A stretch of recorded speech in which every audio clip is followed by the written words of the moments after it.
days, remember? Okay, 21 days. But at the beginning, your attractions are fatal. So just remember that.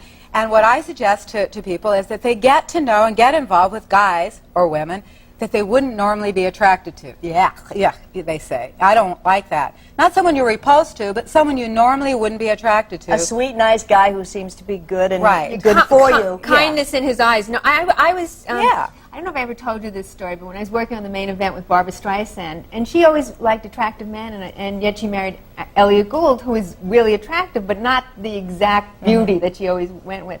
And I said, well, what happened? She said, he was so nice, and one day I noticed the curve of his neck was really beautiful. So you can build the attraction. Right. You can fall in love with earlobes. No, just that's a whole other show. But the idea is to let yourself get to know and be in love instead of believing that falling in love is everything. It's sort of like tennis, you know? Oh, I see. So racket don't get is that sort of obsession necessary. going right off the bat. Use your head, and you've got some exercises, Pam. Also, one of the things is that in my first marriage, I had the person that was, say, opposite, what I was not attracted to, and that didn't work at all. But when we're negative or have a poor self-image, we attract those people that play the negative games we play, and they hook into our games. When you change the picture and program yourself to have a positive self-image, you start to attract people that are attracted to your better self-esteem, and you attract better people. Because I met my husband on the plane going to give a speech, and we were engaged on the third date, and we've been married 5 years. Oh, I thought you were going to say you were engaged before you landed. Yeah. My third date is good, too. The bottom line is that you don't want a loser anymore, because you're not one. Is that right? Right, so you don't attract them, because if you're not playing the games, the losers can't hook into you, so they leave you alone because you're no fun. So she not only lost weight, but a 180-pound husband. That's a lot of weight to lose. Now, what about drugs and alcohol? Because these are really serious temptations and hard ones. Okay, well, again, And buffets. And buffets. They're very serious. I think that one of the first things you need to do is you need to stop believing that willpower is going to do it all. You know, we all go around saying, if only I were motivated, or if only I had willpower, if I weren't lazy, or you said, I'm just, you know, I just never can do this kind of thing. So what you have to do is drop that idea that somewhere on Wednesday morning you're going to wake up and you're going to have willpower. It's not in the DNA. You don't, you know, get born with it. So what you need to do is figure out what works for you. For example, I'm an exercise person. I like to exercise. No, I don't like to exercise, but I don't like what gravity does to me either. So what I do is this. I know that I don't want to disappoint somebody, so I go out in the morning at 5:30 and I run.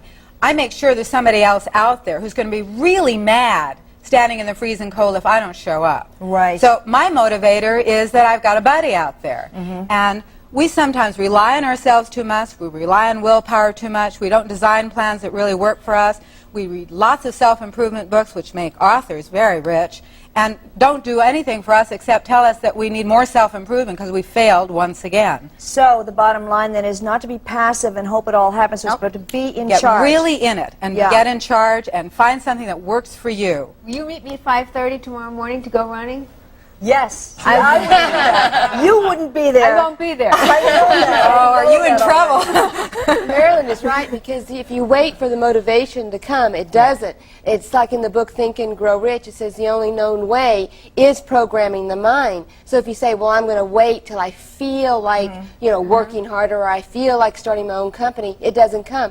But if you get up every day, you have the dream chart, you read the affirmation cards, you program your mind, because you move towards the picture you think about. But Pam, the thing you said that most impressed me, and I think we should really talk about a little bit more, is that Pam said she read all these books, listened to all these tapes.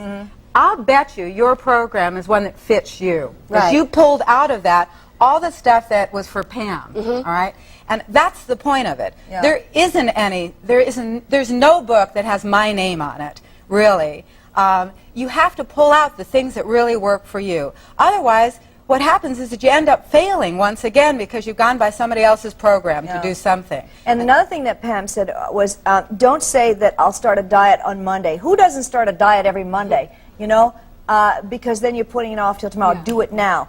already be into it, right? Yes, I am And thin. losing weight, and Right. yes, I am thin. You And just get the a other program. part of it is like alcohol and cigarettes. You talked about some of the best programs in the world dealing with alcoholism or substance abuse of any sort provide a wonderful additive that most of us don't really believe that we should have. We live in a society that says, man, do it yourself, do it alone. You can really, anything you want, you can have by yourself. A lot of us need a lot of support. Yes. You know, hand-holding, a pat in the back. AA is a great program for that reason because it provides a lot of support with a lot of good people who've been there before and know that, you know, you can do it. And so a lot of us need buddies, people who really are going to keep us going when we can't keep going. Is there an M&M support group Really? anywhere We'll around? find one. Yes, we'll find So one. grab the help because A new it's out group. there for you. Absolutely. So I'm helping you get those out of your pocket. We'll do that. She's a sneaky one. Tis the season, and does it mean that we have to be out of control? Huh? Audience, your turn next.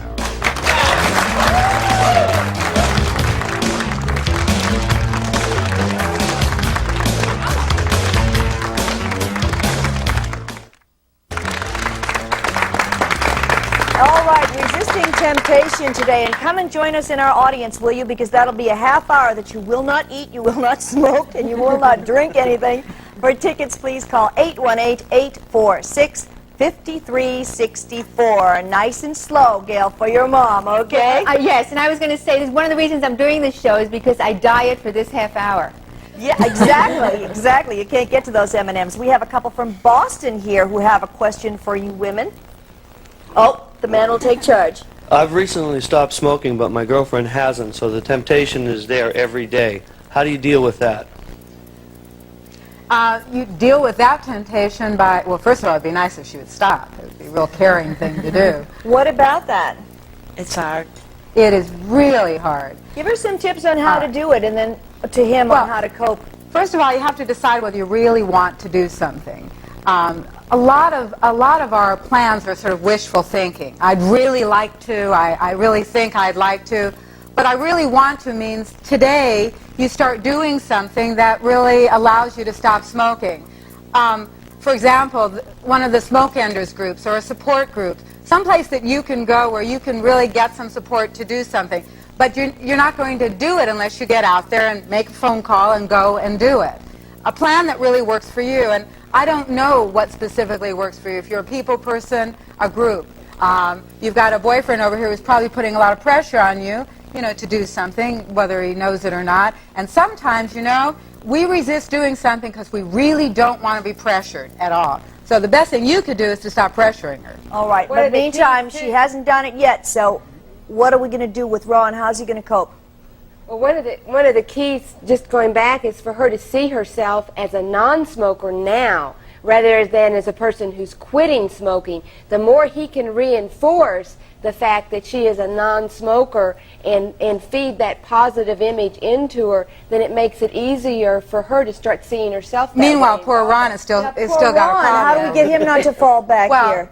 You need to spend as much time as you can, really reinforcing the habits you've already developed. Probably staying away from, what's your name? Ron. Carol. Ron and Carol from Right. Boston, Massachusetts, where my mother is. And we have here Jim, Jim, and what's your question? this is a great topic for me because I'm going to Las Vegas this weekend. So how do I keep control when I'm at the tables? How do I keep it just as for fun? In other words. All right. Well, the best thing that you can do is plan what you're going to do. It's like planning a diet or planning what you're going to eat this evening. Plan what you're going to do. Decide what you can afford to lose. Don't pretend you're going to win. But decide what you can afford to lose and stop. And really make a commitment to stop at that point. If the idea is to be there and spend a lot of time doing something, then stand at one of the machines where you don't get wiped out right away. You know what? I want you to take me with you because I'm known as Big Mama in Las Vegas. And briefly, because we're just about out of time, but let's get on the spending thing. It's Christmas, and how do you not spend everything you've got and the next 2 months' salary as well? Well, decide whether or not anything that you plunk on the table or you plunk in the store is really going to be something that gives you long-lasting pleasure, huge amount of reward 4 months from now. Or if you're going to buy love, you shouldn't try to buy Well, love. that's what we all do with money anyway. Well, if it works, I would do it, but it doesn't work. Well, Okay, sort of no, like it doesn't Chinese work. food. You feel empty about 5 minutes later. Yes. Okay. Okay, Pam, Marilyn, resisting temptation, there's so much more to it than just saying no. So we'll be right back.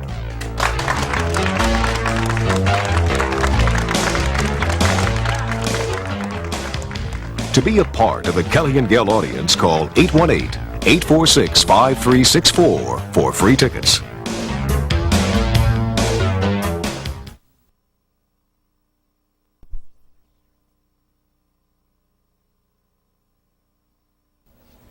Okay, some very important tips Yes. from these very stable women Right. on how to resist temptations, which is number one, just stay away from the occasion of these Oh, temptations. well, you know all about that. You're a Catholic, an occasion of sin. That's right? true, it's You're true. a good Catholic It's girl. true, absolutely. And reprogram your mind to think the positive things. I am a thin person. look at this. I don't smoke. A third of a donut. Give me a present. Where are the M&Ms? No, I got rid of them. But you know what I could never get rid of as a man? When I had him in my head, I had him in my head. I once called someplace like the Chic Center and said, would you put up a picture of him, and every time his picture goes on the screen, will you give me a shock? Did it work? They wouldn't do it. They were scared like I would be off all men or something like that. They just wouldn't do it for me. Well, we'll stay on it. Resisting temptation. Tomorrow, we're going to talk about fitness. Is the pain worth the gain? Some say yes, some say no. You have a great day. It's going to be a good one to have. Bye-bye. Goodbye. Thank you.